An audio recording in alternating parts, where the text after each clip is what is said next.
La lectura para hoy la vamos a tener en San Juan, el Evangelio según San Juan, capítulo 2, desde el versículo 23 hasta el final del capítulo. Después leeremos el principio del tercero. Y estando en Jerusalén en la Pascua, en el día de la fiesta, muchos creyeron en su nombre, viendo las señales que hacía. Mas el mismo Jesús no se confiaba a sí mismo de ellos, porque él conocía a todos. Y no tenía necesidad que alguien le diese testimonio del hombre, porque él sabía lo que había en el hombre. Y el principio del capítulo 3, cuando dice, y había un hombre de los fariseos. Hasta aquí. Pasaje que lo hemos escuchado y meditado tantas veces, de muchas maneras, y no creo decir absolutamente nada nuevo, pero sí aquellas cosas que, leyendo más detenidamente, me han llamado la atención en la experiencia del Señor Jesucristo.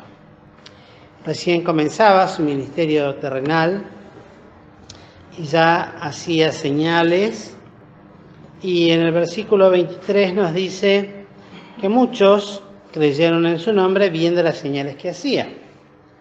Y esto parecería que es todo un éxito en cuanto al ministerio del Señor, porque era así.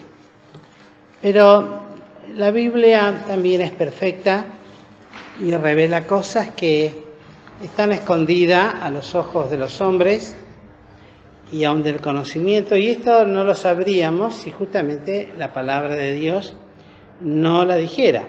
Porque nos dice, me llamó esto la atención, lo tengo remarcado desde hace muchos años, pero volviéndolo a leer, dice, mas el mismo Jesús no se confiaba a sí mismo de ellos, porque él conocía a todos.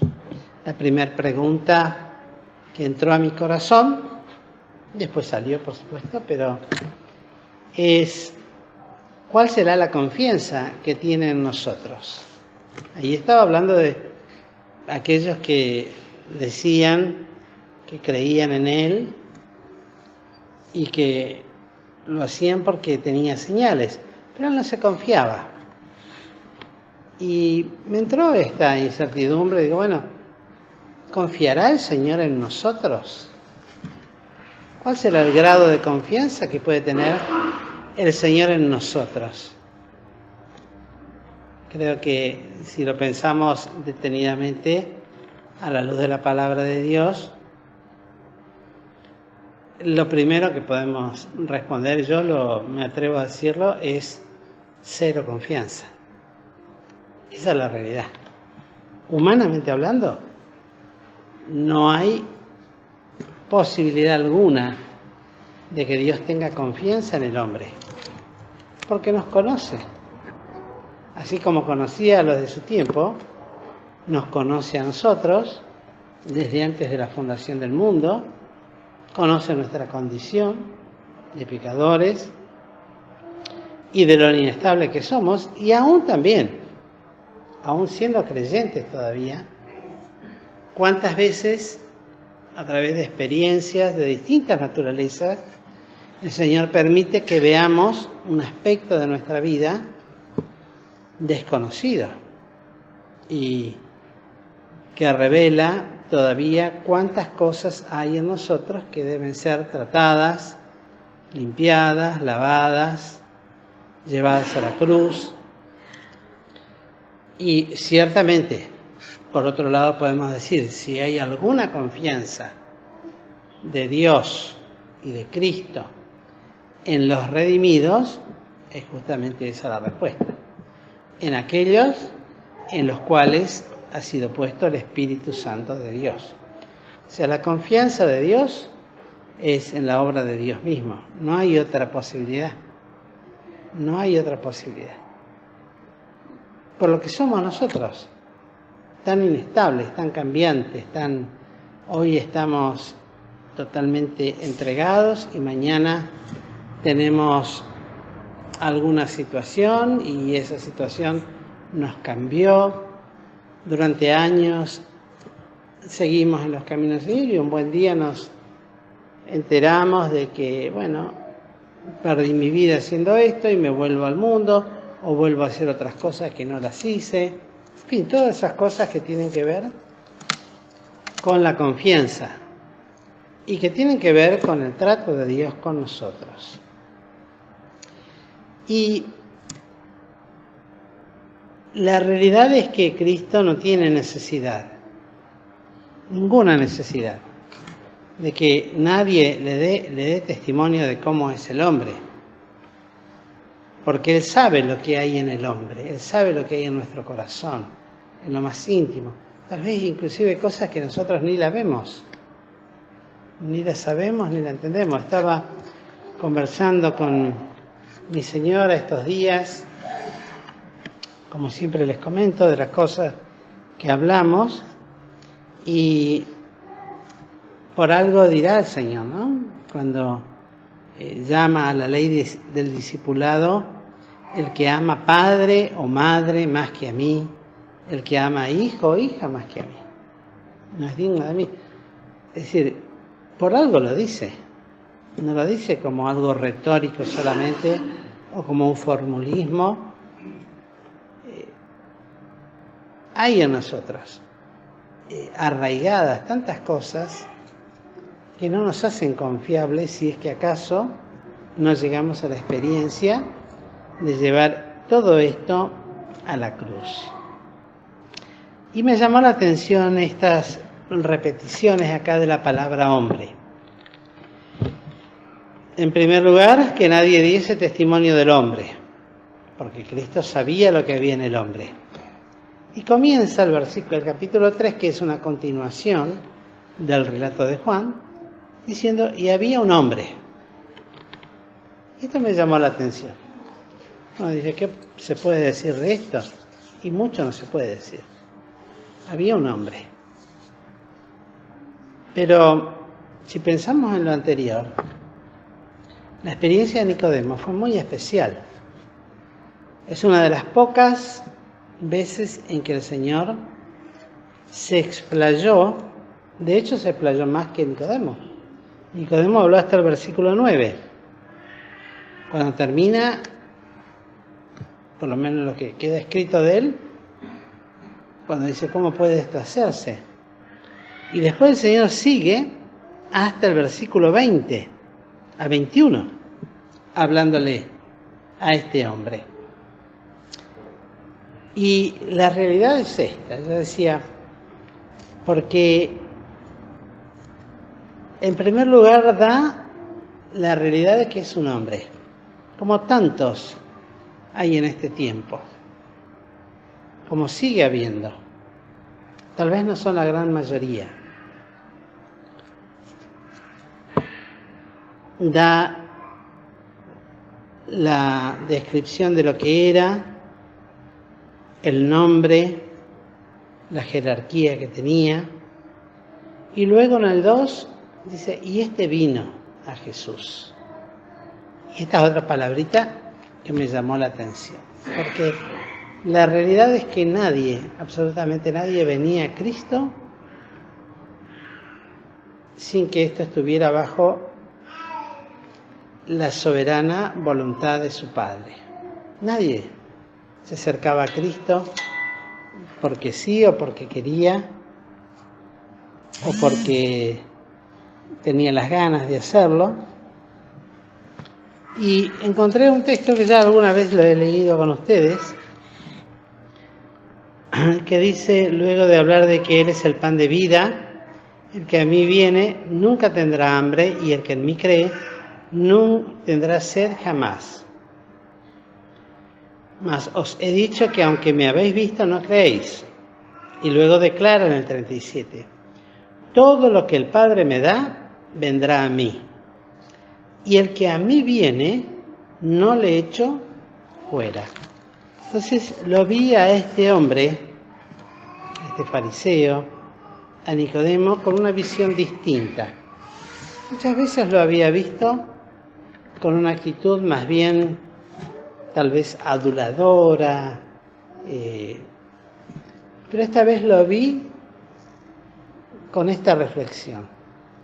Llegó a Cristo porque aparte dice en qué momento llegó. En la noche, escondido tal vez de miedo de los otros judíos porque él era fariseo, pero no vino por voluntad propia, aunque está involucrada la voluntad propia, sino que vino porque el Padre le dio para que viniese a Cristo, porque sabía lo que había en él. ¿Y qué había en él? Bueno, luego lo relata el mismo Señor, muchas veces lo hemos dicho. Como veía todas estas cosas, frente a este reconocimiento, que esta vez lo vi como un reconocimiento, no como una adulación. Porque si no, el Señor no se lo hubiese permitido, si hubiese visto tentación, como en otros casos, que el Señor sabía que venían a tentarle y le respondía conforme a esa tentación. Pero aquí se toma el tiempo de responderle a este hombre, porque le dice verdad. Sabemos que has venido de Dios por maestro. Y vuelvo a repetirlo, muchas veces lo tomé así, como una adulación, para endulzar el oído. Pero esta vez lo tomé de otra manera, como un reconocimiento en él. Y tal vez, aunque estaba engañado, como decía nuestro querido hermano siempre Juan Pedro Marino, estaría sinceramente engañado. Pero había una necesidad en él. Y el Padre, que conoce todas las cosas, le trae al Hijo. Y este vino a Cristo de noche. Vemos una mano bendita y santa obrando en este hombre para acercarse a Jesús y hablar con él. De una manera, hasta diría humilde, de reconocimiento. Por eso Cristo se toma el trabajo, la bendición, de responderle y de hacerle las declaraciones de San Juan 3, de una manera única y magistral, revelándole la necesidad profunda que tenía, porque sabía lo que había en él, que era la necesidad de ser salvo. Cuando le pregunta, ¿tú eres maestro y no sabes esto? Son esas preguntas que llaman a reflexión al hombre. No para burlarse de él tampoco, porque Dios no puede hacer una cosa así. Aparte, iría en contra de lo que él luego declara. Todo lo que el Padre me da, vendrá a mí. Y el que a mí viene, no le echo fuera. No le echó fuera. Lo atendió, le contestó, le reveló cosas misteriosas, profundas, el misterio de la gracia de Dios, de la obra del Espíritu Santo, que lo sabía Nicodemo. Ellos creían en la Trinidad, pero de esta manera, y que tenía que nacer de nuevo. Y cuando le pregunta, ¿cómo puedo esto hacerse? Yo vi un hombre necesitado, angustiado, que lo movió a hacer todo esto. Como el Señor a veces puede ayudarnos también en su misericordia a interpretar textos que a veces leemos y lo tenemos como una ya encasillado de esta manera para verlo de otra manera. ¿Cómo puede esto hacerse? Y qué clamor también. Porque, por eso digo, después siguió Cristo. Le habló del Cristo levantado, como Moisés levantó la serpiente de metal en el desierto, dándole a entender que había que poner sus ojos en el autor y consumador de fe. Luego el versículo 15, el 16, el 17, el 18, versículos netamente evangélicos, el Señor le reveló a él y quedó en la Escritura, de una conversación íntima, secreta, porque no dice la Escritura que hubiera otros allí presentes. Y esto me llevó a reflexionar mucho con respecto a esta gran necesidad que todavía en este tiempo, porque vivimos en un tiempo de tinieblas, y el Señor conoce los corazones. Y hay muchas almas todavía, algunos tal vez maravillados por las distintas cosas, pero hay otros que sinceramente todavía están buscando. Y este secreto, nacer otra vez, que a nosotros nos parece, los que hemos nacido de nuevo, algo muy simple, pero no es tan simple. Cuando el alma no cree, no hay forma de que nazca de nuevo. No hay cosa que se pueda hacer. Toda una iglesia y miles de iglesias pueden orar, clamar. ¿Qué más podríamos decir? ¿Qué se podría hacer? Cruzar, esfuerzo. Pero si el alma no cree, no nace de nuevo. Y esta experiencia, que para los que hemos nacido de nuevo, es tan bendita. Y a veces decimos, no entiendo cómo, pero eso nos da la pauta de lo que hay en el corazón de los hombres, que estando frente a la puerta no la trasponen, prefieren pasar por el costado, tal vez maravillados, tal vez sorprendidos, pero por otro lado también la confianza de saber que todo lo que el Padre le ha dado a Cristo ha de venir a Él, tarde o temprano, y con esta gran necesidad. Y ya no está Cristo, está por su Espíritu en nosotros, por su promesa, por supuesto, y por su palabra. Pero está la Iglesia ahora, la que tiene que dar este mensaje de salvación. Había un hombre, esto me impactó, esto podría servir para un título, que genere toda una serie de pensamientos.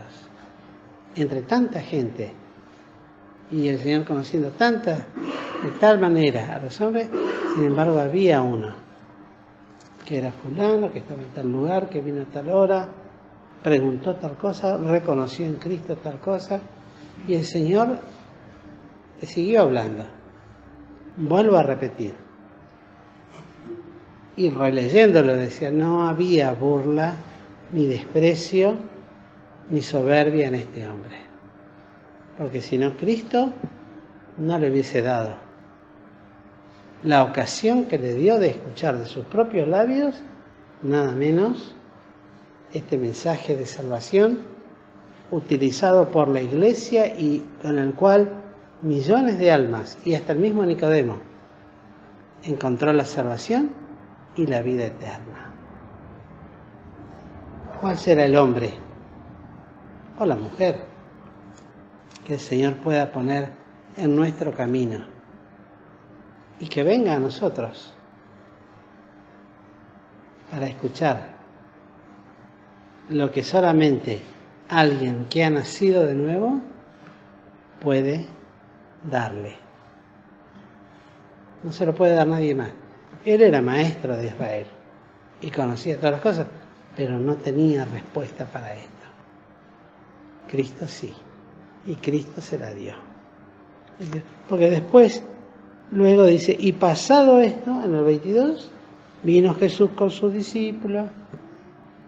Fue un momento especial, que lo relata San Juan 3:16, 3 del 1 al 22. Demos gracias a Dios por esta misericordia, con el cual Él siempre atiende a todo aquel que el Padre le envía. Qué maravillosa también la obra del Padre, ¿no? Que está atento a la necesidad de las almas. Y Él se lo envía al Hijo. Y lo que el Hijo ve, aquello que fue enviado del Padre, y no lo echa fuera. Le ha de dar la palabra que le tiene que dar. Que el Señor nos bendiga y nos ayude también y nos aliente, bueno, a seguir dando aquella palabra que el Señor permite que demos de una o de otra manera, pero estando confiados también de que, bueno, había un hombre, hay una mujer, hay un joven, hay un adolescente, hay un niño que espera escuchar esta bendita palabra. Que el Señor pues nos bendiga, nos ayude y nos aliente a proseguir en este camino de fe.